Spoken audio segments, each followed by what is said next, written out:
আসসালামু আলাইকুম প্রিয় এসএসসি 27 এবং 28 ফিজিক্স 45 দিন চ্যালেঞ্জের আজকে নবম ক্লাস। এই নবম ক্লাসটা বল অধ্যায়ের উপর হবে এবং বল অধ্যায়ের উপর ইতিপূর্বে আরও 2টা ক্লাস হয়েছে। চলো আমরা নবম ক্লাস শুরু করি। দেখো, আমরা নিউটনের মহাকর্ষীয় সূত্র যদি বলি, নিউটনের মহাকর্ষীয় সূত্র কি ছিল? এই মহাবিশ্বের প্রত্যেকটা বস্তু কোনো একে অপরকে নিজের দিকে আকর্ষণ করে। সেটা কেমন? এরকম যদি হয় যে এমন বড় একটা বস্তু কণা এবং এখানে আরেকটা বস্তু কণা নিয়ে নিলাম যার ভর হচ্ছে m2, ভর আছে এমন দুইটা বস্তু, সহজ কথা, এরা পরস্পর থেকে ধরো ডি দূরত্বে অবস্থান করতেছে, পরস্পর থেকে ডি দূরে অবস্থান করতেছে, তাহলে এই এমন বরের বস্তু m2 বরের বস্তুটাকে নিজের দিকে আকর্ষণ করবে, m2 বরের বস্তু এমন বরের বস্তুকে নিজের দিকে আকর্ষণ করবে। সহজ কথা হচ্ছে সবাই সবাইকে টানবে। এই সূত্রটাই হচ্ছে নিউটনের মহাকর্ষীয় সূত্র। এখন কোশ্চেন হচ্ছে, এই যে টান বা বল, এর মান কতটুকু? এই বলের মান হচ্ছে এই যে দুইটা বস্তু কণা আছে, এই দুইটা বস্তু কণার ভর এর গুণফলের সমানুপাতিক এবং এদের যে দূরত্ব আছে, দুইটা বস্তু কণার মধ্যে যে দূরত্ব আছে সেই দূরত্বের বর্গের ব্যস্তানুপাতিক। অর্থাৎ যেহেতু ভরের গুণফলের সমানুপাতিক, ভর যত বেশি হবে দুইটা বস্তুর ভিতরে আকর্ষণ বল তত বেশি হবে, আর দূরত্ব যত বেশি হবে তাদের ভিতরে আকর্ষণ বল তত কমতে থাকবে এবং সেটা বর্গ হারে কমবে, বর্গের ব্যস্তানুপাতিক। এই ছিল আমাদের নিউটনের মহাকর্ষীয় সূত্র। এখন আমি যদি এই সমানুপাতিক চিহ্ন দিয়ে যদি ইকুয়াল নিয়ে আসি, তাহলে একটা সমানুপাতিক ধ্রুবক আনতে হবে। এইখানে যে সমানুপাতিক ধ্রুবকটা আনা হয় সেটা হচ্ছে জি, তাহলে যে মানটা হবে জি m1 m2 by D square. এটি কিন্তু কেবলই ধ্রুবক আর কিচ্ছু না, কিন্তু তারপরেও ধ্রুবক এক এক সময় এক এক নামে প্রকাশ পায়। যেহেতু এটা মহাকর্ষীয় সূত্র, এই ধ্রুবকটাকে বলা হয় মহাকর্ষীয় ধ্রুবক। এই ধ্রুবকটা হচ্ছে মহাকর্ষীয় ধ্রুবক। আচ্ছা, এই ধ্রুবক নিয়ে আমাদের অনেক কাজ আছে। এখন আমি যদি এই মহাকর্ষীয় ধ্রুবক থেকে যেটাকে আলাদা করি, তাহলে জি ইকুয়াল টু আমি যেই মান পাবো সেটা হচ্ছে F D square divided by m1 m2। এই আমার জি এর মাত্রা সমীকরণ আসে প্রচুর পরীক্ষায়, সবসময় দেখবা জি এর মাত্রা আর একক আসতেছে। তাহলে জি এর মাত্রা কি হবে? বলের মাত্রা হচ্ছে এম এল টি ইনভার্স 2। দূরত্বের মাত্রা হচ্ছে এল এর উপরে স্কয়ার। ভরের মাত্রা, দুইটা ভর এম ইন্টু এম, ভরের মাত্রা হচ্ছে ক্যাপিটাল এম। তাহলে এই এম আর এম যদি ক্যান্সেল করি, এল আর এল স্কয়ার হবে এল কিউব। এই এম উপরে উঠলে এম ইনভার্স 1 আর কত হবে টি ইনভার্স 2। আর একক হবে, এই এল হচ্ছে দৈর্ঘ্যের মাত্রা, তাহলে দৈর্ঘ্যের একক কি? Metre cube. এম হচ্ছে ভরের মাত্রা, ভরের একক কি? কেজি, তাহলে কেজি ইনভার্স 1। টি হচ্ছে সময়ের মাত্রা, সময়ের একক হচ্ছে সেকেন্ড ইনভার্স 2। এটার একক আমরা আরও একভাবে করতে পারতাম, সেটা কি? এই যে বলের একক হচ্ছে নিউটন, দূরত্বের একক মিটার, তাহলে নিউটন মিটার স্কয়ার, আর নিচে দুইটা কেজি আছে, এটা উপরে উঠলে পার কেজি স্কয়ার। তাহলে আমাদের এই জিনিসটা ইম্পর্টেন্ট, সেটা হচ্ছে কি? মহাকর্ষীয় ধ্রুবক জি এর মাত্রা এবং একক, দুইটা জিনিস, জি এর মাত্রা এবং একক অত্যন্ত ইম্পর্টেন্ট। আমরা তার পরবর্তী স্লাইডটাই চলে যাই। পরবর্তী স্লাইডে দেখো, এখানে বলা হচ্ছে মহাকর্ষীয় ধ্রুবক নিয়ে আমরা ইতিপূর্বে এই কথা কিন্তু বলে ফেলছি, রাইট? এখন মহাকর্ষীয় ধ্রুবকের আমরা একটু সংজ্ঞা দেওয়ার চেষ্টা করি। মহাকর্ষীয় ধ্রুবক এর সংজ্ঞা যদি আমি বলি বা এর মান যদি বলি, মহাকর্ষীয় ধ্রুবক জি ইকুয়াল টু, আমি যেই মানটা পাইছি, সমীকরণটা পাইছি, F D square m1 m2। এখন যদি এমন হয়, যদি আমি 1 কেজি ভরের দুইটা বস্তু, অর্থাৎ m1 এবং m2, এই দুইটা বস্তুই যদি আমি নেই 1 কেজি ভর বিশিষ্ট এবং এদের মধ্যবর্তী দূরত্ব যদি 1 মিটার রাখি, তাহলে জি এর মান কত হবে? জি এর মান হবে এফ ইন্টু 1 স্কোয়ার 1 ইন্টু 1, তাহলে জি ইকুয়াল টু এফ। এখন মহাকর্ষীয় ধ্রুবকের জি এর যদি সংজ্ঞা দিই, তাহলে 1 কেজি ভরের দুইটা বস্তু পরস্পর থেকে 1 মিটার দূরে থেকে, 1 কেজি বরের দুইটা বস্তু, ধরো আমার এই হাতে 1 কেজি বড় একটা বস্তু আছে, এই হাতে 1 কেজি বড় একটা বস্তু আছে, দুইটা বস্তু পরস্পর 1 মিটার দূরে থাকা অবস্থায় এরা একে অপরকে যেই বলে আকর্ষণ করবে সেই আকর্ষণ বলের মান হচ্ছে মহাকর্ষীয় দ্রবক জি এর সমান, এবং সেই আকর্ষণ বলের মান হয় 6.673 ইন্টু 10⁻⁻11 নিউটন হচ্ছে সেই আকর্ষণ বলের মান। যেহেতু জি এর মান লিখতেছে, জি এর একক হচ্ছে newton meter square per KG square, তাহলে এই হচ্ছে জি এর মান, যেটা কি মিন করে 1 কেজি ভরের দুইটা বস্তু পরস্পর 1 মিটার দূরে থেকে একে অপরকে 6.673 10⁻⁻11 নিউটন বলে আকর্ষণ করবে। এই যে 10⁻⁻11 নিউটন বল, এই 10⁻⁻11 হওয়ার কারণে আমরা সবাই একে অপরকে আকর্ষণ করতেছি। ইভেন তুমি যে টেবিলে বসে পড়তেছো, তোমার বডি ওই টেবিলকে আকর্ষণ করতেছে, বা টেবিল তোমার বডিকে আকর্ষণ করতেছে, কিন্তু আমরা এটাকে ফিল করতে পারতেছি না। কারণ হচ্ছে এই মানটা, এই যে জি এর মানটা 10⁻⁻11, এই মান দ্বারা যখন আমরা গুণ করব, এই মানটা অলমোস্ট শূন্য বানিয়ে ফেলে। অলমোস্ট মানে ম্যাথমেটিক্যালি যদিও সেটা শূন্য না, বাট যেই মানটা আছে সেই মানটা আমার অনুভূতি জাগানোর জন্য যথেষ্ট না। যদি এরকম হয়, এই মানকে ট্র্যাকেল দেওয়ার মতো কেউ থাকে, তখন কিন্তু আমরা এটাকে ইগনোর করতে পারবো না। আমরা একটু পরেই দেখব এই মানকে ট্র্যাকেল দেওয়ার জন্য কে থাকতে পারে। যেমন আমরা পৃথিবীর টানকে কিন্তু ইগনোর করতে পারি না। তাহলে আমার আর পৃথিবীর মধ্যকার যেই বল, এটাও কিন্তু আলটিমেটলি মহাকর্ষ বল। ভর আছে এমন যে কোনো দুইটা বস্তুর মধ্যে বলই হচ্ছে মহাকর্ষ বল। কিন্তু যখন আমার আর পৃথিবী, মানে দুইটা বস্তুর মধ্যে যখন একটা পৃথিবী হবে, তখন তার একটা স্পেশাল নাম দেওয়া হবে। সেই স্পেশাল নামটা হচ্ছে অভিকর্ষজ বল। তাহলে এই অভিকর্ষজ বল কি? আসলে অভিকর্ষজ বল হচ্ছে মহাকর্ষ বল, আর কিচ্ছু না। অভিকর্ষ বল হচ্ছে মহাকর্ষ বল, যে একটা স্পেশাল নাম। আমি যদি বলি, এই যে আমি যেটা দৌড়ছি মাথায় যেটা দেখতে পাচ্ছ, এটা কিন্তু চোল, এই ব্রো এটাও চোল, কিন্তু আমি যখন ব্রো বলি তখন কিন্তু এটা চুলের বাহিরে কিছু বোঝাচ্ছে না, কিন্তু স্পেশালি তুমি বুঝে যাচ্ছ ব্রো মানে হচ্ছে ঠিক চোখের উপরের চোলটা। তাহলে অভিকর্ষজ বল এটা মহাকর্ষ বল, কিন্তু মানে দুইটা বস্তুর মধ্যে বল, ভর আছে এমন দুইটা বস্তুর মধ্যে বল, কিন্তু যখন অভিকর্ষ বলতেছি তখন সেটা বোঝা যাচ্ছে যেটা বস্তুর মধ্যে একটা হচ্ছে পৃথিবী, তখন সেটাকে আমরা বলবো অভিকর্ষজ বল। আচ্ছা, এখন ধরো এই হচ্ছে ধরো আমার পৃথিবী, যেখানে পৃথিবীর সমস্ত ভর পৃথিবীর কেন্দ্রে ধরে নেওয়া হয়, রাইট? এটা হচ্ছে পৃথিবীর ভর কেন্দ্র। ধরো পৃথিবীর সমস্ত ভরকে আমি ক্যাপিটাল এম দ্বারা প্রকাশ করলাম, আর এই হচ্ছে পৃথিবীর ব্যাসার্ধ, যেটা হচ্ছে ক্যাপিটাল আর। তাহলে এই জায়গায় যদি এম ভরের একটা বস্তু থাকে বা ব্যক্তি থাকে, স্মল এম ভরের, তাহলে এই মহাকর্ষীয় সূত্র অনুযায়ী বা অভিকর্ষজ বল অনুযায়ী এরা একে অপরকে নিজের দিকে আকর্ষণ করবে। তাহলে আমি দেখি যে এদের আকর্ষণ বলের মানটা কত। মানটা কত হবে? জি পৃথিবীর ভর, বস্তুর ভর, পৃথিবী এবং বস্তুর যে মধ্যবর্তী দূরত্ব তার বর্গ দিয়ে ভাগ করব, তাই তো? আচ্ছা, এখন এই বলটা কে কার উপর প্রয়োগ করতেছে? আমি যদি বলি বস্তু পৃথিবীর উপর প্রয়োগ করতেছে, ইয়েস সত্য কথা। যদি বলি পৃথিবী বস্তুর উপর প্রয়োগ করতেছে, এটাও সত্য কথা। অর্থাৎ সবাই একে অপরকে নিজের দিকে এই পরিমাণ বলে আকর্ষণ করে। এখন একই পরিমাণ বল আমি ভিন্ন ভিন্ন দুইটা বস্তুর মধ্যে যদি প্রয়োগ করি, সবার ইফেক্ট একই রকম হবে না।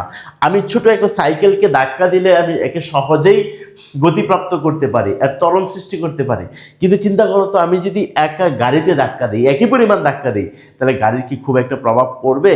গাড়ির কি ব্যাগের আমি পরিবর্তন করতে পারবো? না। তাহলে পৃথিবী আমাকে যেই বলে টানে, আমি পৃথিবীকে একই বলে টানি, বলের মান ভিন্ন না। কিন্তু আমি যেহেতু ছোট জিনিস, পৃথিবীর টানটা আমার উপর টানটা অনেক ইফেক্ট ফেলে, আমার টানটা পৃথিবীর উপর খুব একটা ইফেক্ট ফেলে না। সেটা আমরা দেখবো কিভাবে করতে হয়। তাহলে পৃথিবীর বলের কারণে যেই ত্বরণ সৃষ্টি হয়, পৃথিবীর টানের কারণে যেই ত্বরণ সৃষ্টি হয়, সেই ত্বরণের নাম হচ্ছে অভিকর্ষজ ত্বরণ। বল ত্বরণ সৃষ্টি করার জন্য একমাত্র দায়ী হচ্ছে বল। বল আছে মানে ত্বরণ আছে। তাহলে পৃথিবীর টানের কারণে যে ত্বরণ সৃষ্টি হবে সেটা হবে অভিকর্ষজ ত্বরণ। তাহলে নর্মালি আমরা এফ ইকুয়াল টু কি জানি? এম এ জানি, রাইট? কিন্তু এই বলটা যখন পৃথিবীর বল হবে, অর্থাৎ G M M by R square হবে, অর্থাৎ পৃথিবী বস্তুর উপর যে বল প্রয়োগ করতেছে তখন সেটা হবে এম, এ এর পরিবর্তে কি হয়ে যাবে, এ এর পরিবর্তে জি হয়ে যাবে। অর্থাৎ পৃথিবীর টানের কারণে যেই ত্বরণ সৃষ্টি হয় সেটা হচ্ছে অভিকর্ষজ ত্বরণ। ওই অভিকর্ষজ ত্বরণ আলটিমেটলি ত্বরণই, কিন্তু স্পেশালি যখন আমি অভিকর্ষজ ত্বরণ বলি তখন আর এটা বলার অপেক্ষা রাখে না যে এই ত্বরণটা সৃষ্টির জন্য দায়ী বল হচ্ছে মহাকর্ষ বল বা অভিকর্ষজ বল। আচ্ছা, তাহলে দেখে এটা হচ্ছে বস্তুর ভর, এটাও বস্তুর ভর, যদি ক্যান্সেল করি তাহলে জি ইকুয়াল টু যেই মান পাবো জি এম ডিভাইডেড বাই কত আর স্কয়ার। এটাই হচ্ছে আমার অভিকর্ষজ ত্বরণের মান। অর্থাৎ আমি যদি একটা বস্তুকে ছেড়ে দেই, পৃথিবীর টানের কারণে সে নিচের দিকে পড়তে থাকে, ব্যাগের পরিবর্তন হতে থাকে, যেই ব্যাগের প্রতি সেকেন্ডে যেই ব্যাগের পরিবর্তন হয় সেটা জি এর মান। আমি যদি সব মান বসাই এখানে মান পাবো 9.8 মিটার পার সেকেন্ড স্কয়ার। এটা হচ্ছে আমার অভিকর্ষজ ত্বরণের মান। প্রিয় শিক্ষার্থী, চলো আমরা পরবর্তী স্লাইডটা একটু দেখি। পরবর্তী স্লাইডটা পৃথিবীর ত্বরণ নির্ণয় করা। আচ্ছা, একটু দেখো, আমি যদি তোমাকে বলি যে আমরা কিন্তু একটা কাজ করছি, যে এই যে আমার পৃথিবী ছিল আর এইখানে ধরো স্মল এম বরের একটা বস্তু ছিল, তাহলে এটা ক্যাপিটাল এম আর এটা হচ্ছে আর, এরা একে অপরকে যেই বলে আকর্ষণ করে, জি পৃথিবীর ভর, বস্তুর ভর এবং এদের মধ্যবর্তী দূরত্বের বর্গ, বুঝো। এখন পৃথিবীর ত্বরণ নির্ণয় করতে চাচ্ছি। পৃথিবীর ত্বরণ অর্থাৎ বস্তু পৃথিবীকে যেই বলে টানতেছে, এই টানের কারণে তো যেহেতু যত ছোট বলই হোক না কেন বল আছে, তো বল মানেই তার ত্বরণ সৃষ্টি করবে। তাহলে পৃথিবীর ত্বরণ কতটুকু হবে এটা আমি একটু দেখতে চাই। এটা যদি দেখতে চাই, নর্মালি এফ ইকুয়াল টু আমরা সবসময় কি জানি, এম এ। এই এই এফ হচ্ছে ত্বরণ সৃষ্টিকারী বল। কার ত্বরণ সৃষ্টি করবে, যেই বস্তুর উপর বল প্রয়োগ করব। তাহলে এফ এর মান কত, G M M divided by R square. এই বলটা কার উপর প্রয়োগ করতেছি, পৃথিবীর উপর, কারণ আমি পৃথিবীর ত্বরণ সৃষ্টি করব। তাহলে এই ভরটা হবে পৃথিবীর ভর। আর পৃথিবীর ত্বরণ কে দ্বারাই প্রকাশ করলাম। তাহলে এই ক্যাপিটাল এম পৃথিবীর ভর, এটাও পৃথিবীর ভর। তাহলে A equal to G small M divided by কত, আর স্কয়ার। দেখো এই জি এর মান যদি বসাই 6.673 ইন্টু 10⁻⁻11 ইন্টু ছোট জিনিসের ভর, মানে বস্তুর বা ব্যক্তির বা যাই বলো না কেন তার ভর। আর পৃথিবীর ব্যাসার্ধ কত, 6.4 10⁶, এর উপর আবার স্কয়ার। দেখো এটা এমনি -11, আবার এটাকে স্কোয়ার করলে 6 স্কোয়ার করলে 12 হবে, এটা আবার উপর উঠলে মাইনাস হবে। এই মানটা এত ছোট তৈরি করবে, যেটা which is not mathematically zero, but এত ছোট মান তৈরি করবে যেই ছোট মানটা আমি কখনো মেজারমেন্ট, মানে খালি চোখে বা এতে মেজারমেন্ট করতে পারবো না। এই জন্য পৃথিবীর ত্বরণ হয়, আমি আমার টানার কারণে পৃথিবীর ত্বরণ হয়, হতে বাধ্য, কিন্তু আমি সেটা ফিল করতে পারতেছি না। তাহলে আমরা পৃথিবীর ত্বরণটাও বুঝতে পারলাম। আমি যদি তার পরবর্তী স্লাইডটায় যাই, সেটা হচ্ছে আমাদের কয়েক ধরনের ঘর্ষণ বল আছে। আচ্ছা, ঘর্ষণ বল হচ্ছে গতির বিপরীতে কাজ করা একটা বল। যখন আমি বস্তুকে গতিশীল করতে চাই, যখন আমি যেই বলটা দিচ্ছি সেই বলটার নাম হচ্ছে প্রযুক্ত বল। এখন ধরো এইটা একটা বক্স, এই বক্সটা ধরো ভূমির উপর রাখা আছে। এই বক্সটা যখন স্থির অবস্থায় থাকবে, স্থির অবস্থায় আছে, এখন একে গতিশীল করতে গেলে কিন্তু সে একটা বাধা দিবে। তোমার বাসায় যে ওয়ার ড্রপটা আছে, তুমি কি ইচ্ছা করলে একে সহজে সরিয়ে ফেলতে পারো না, একে ধাক্কা দিলেই কিন্তু সরে না, পর্যাপ্ত পরিমাণ ফোর্স দিতে হয়। তাহলে সে স্থির অবস্থায় থাকা অবস্থায় সে কিন্তু একটা গতির বিপরীত দিকে একটা বল দেয় তুমি যখন তাকে ধাক্কা দাও। তাহলে স্থির অবস্থায় যে বল কাজ করবে সেটাকে বলা হবে স্থিতি ঘর্ষণ বল বা স্থিতি ঘর্ষণ। আর বস্তু যখন চলা শুরু করবে, কোনো একটা তলের উপর দিয়ে যখন চলবে, তখনও ওই সারফেস তার চলার বিপরীতে, গতির বিপরীতে একটা বল দেওয়া শুরু করবে। অর্থাৎ এই বস্তুটাকে যদি আমি ধরো সাপোজ 10 নিউটন বল দিলাম, আর এর ভিতরে যদি এরকম থাকে ঘর্ষণ বল যদি সাপোজ 8 নিউটন থাকে, এর যে সারফেসটা আছে সেই সারফেসে ঘর্ষণ বল যদি 8 নিউটন থাকে, তাহলে এই বস্তুটা গতিশীল হবে। গতিশীল হওয়া অবস্থায় এই বস্তুর ভিতরে 8 নিউটন বল গতির বিপরীত দিকে সবসময় কাজ করতে থাকবে।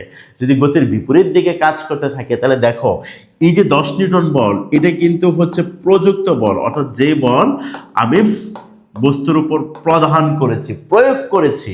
আর এই 8 নিউটন বল, এই 8 নিউটন বল কিন্তু বাধা দিচ্ছে, এটা হচ্ছে বাধা বল।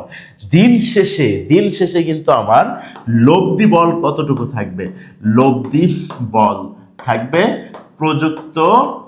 প্রযুক্ত বল মাইনাস কি বল? বাধা বল।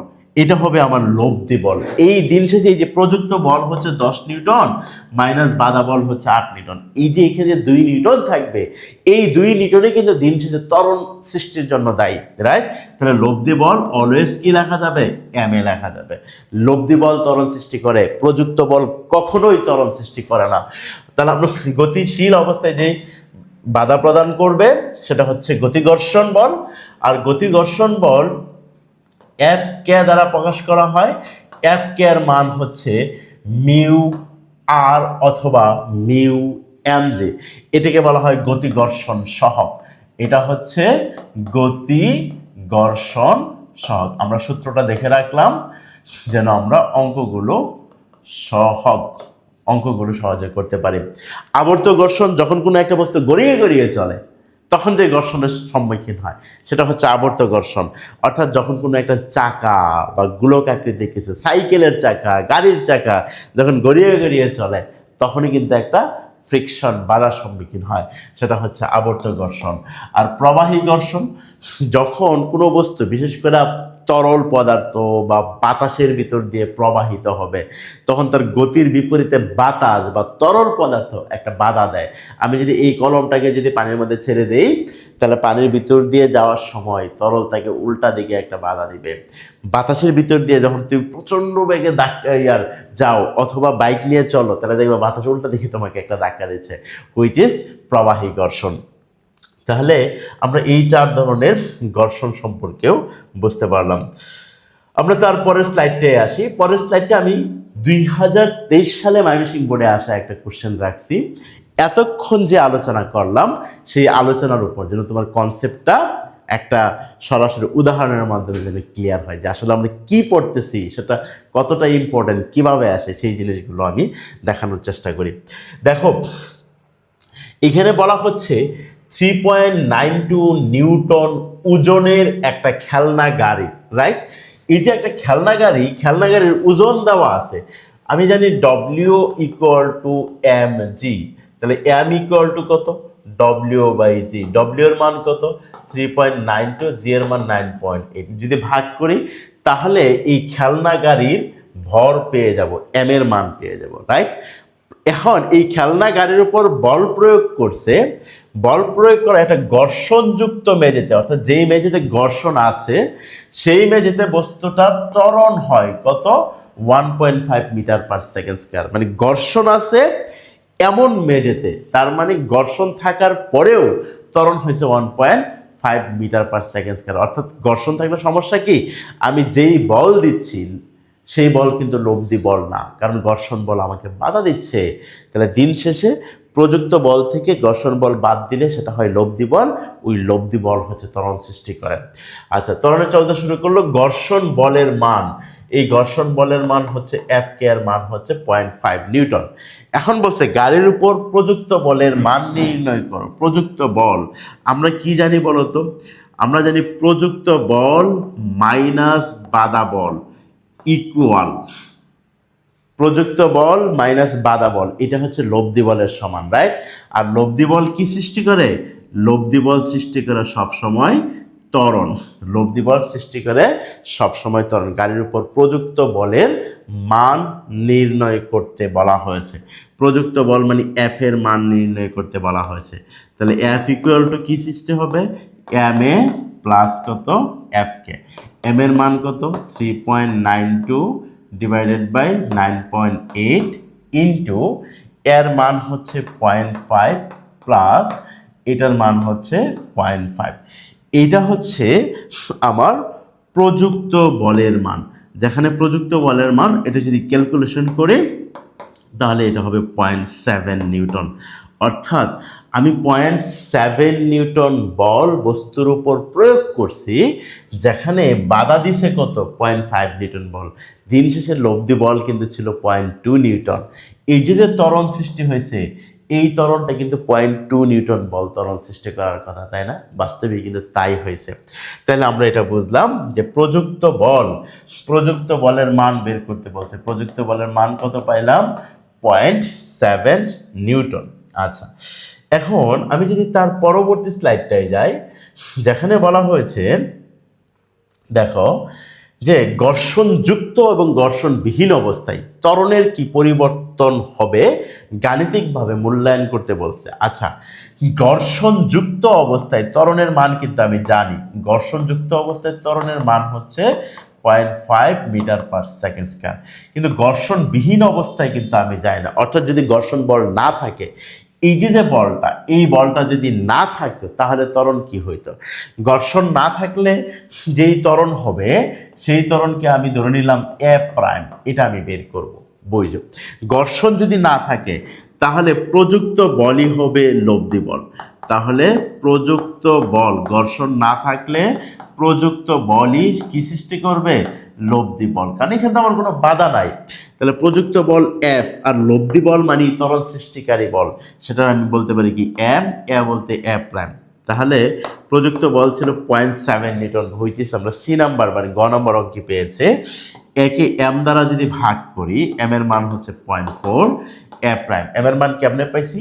এই মানকে 9.8 দ্বারা ভাগ করলে এম এর মান পাওয়া যাবে। তাহলে এ প্রাইম ইকুয়াল টু এখান থেকে আসবে 1.75 মিটার পার সেকেন্ড স্কয়ার। অর্থাৎ ঘর্ষণ যদি না থাকে, অর্থাৎ এই যে 0.5 নিউটন বল যদি না থাকে, তাহলে আমি যেই ধাক্কা দিয়েছি এই সমস্ত বস্তুর ব্যাগের পরিবর্তন ঘটাবে, ত্বরণ ঘটাবে।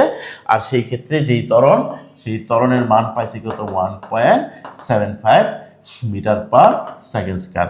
তাহলে এটা হচ্ছে 1.75 ঘর্ষণ বিহীন অবস্থায়, আর ঘর্ষণযুক্ত অবস্থায় হচ্ছে কত? 0.5। যদি মাইনাস করি তাহলে 1.25 মিটার পার সেকেন্ড স্কয়ার হবে।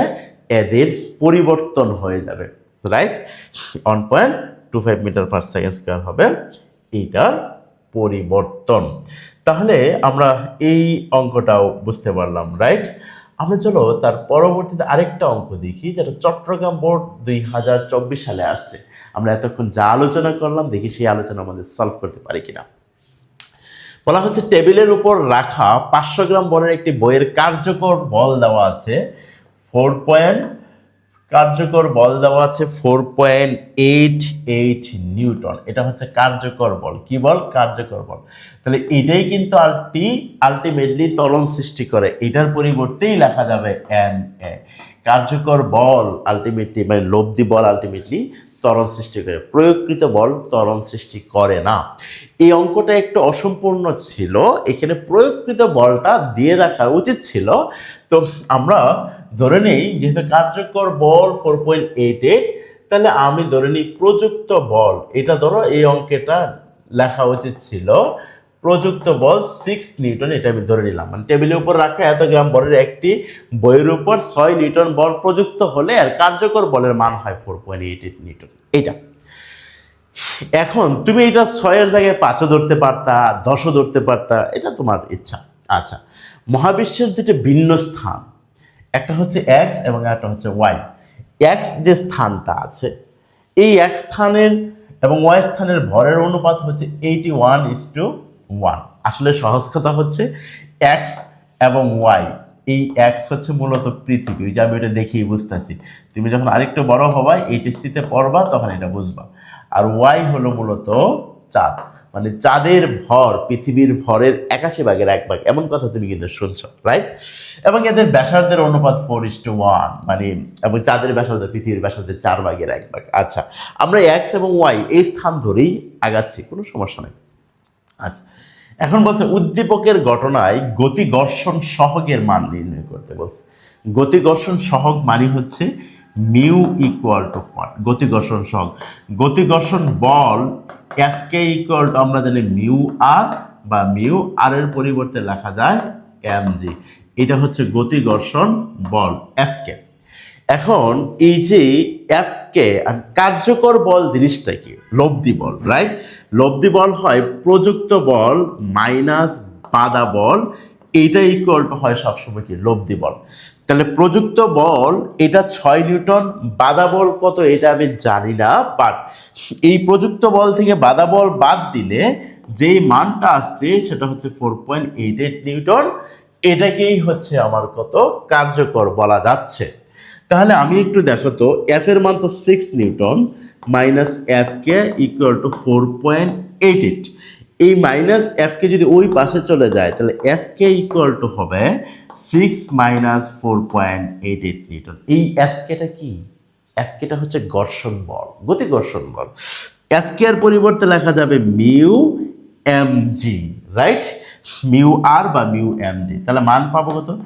4.88, 6 মাইনাস 4.88। তাহলে আমার শুধু মিউ এর মান বের করতে বলা হয়েছে। তাহলে এইখানে 6 minus 4.88 divided by M G. আমি যদি মান বসাই 6 মাইনাস 4.88, এম এর মান কত? 500 গ্রাম। তার মানে এটা হচ্ছে 0.5 কেজি।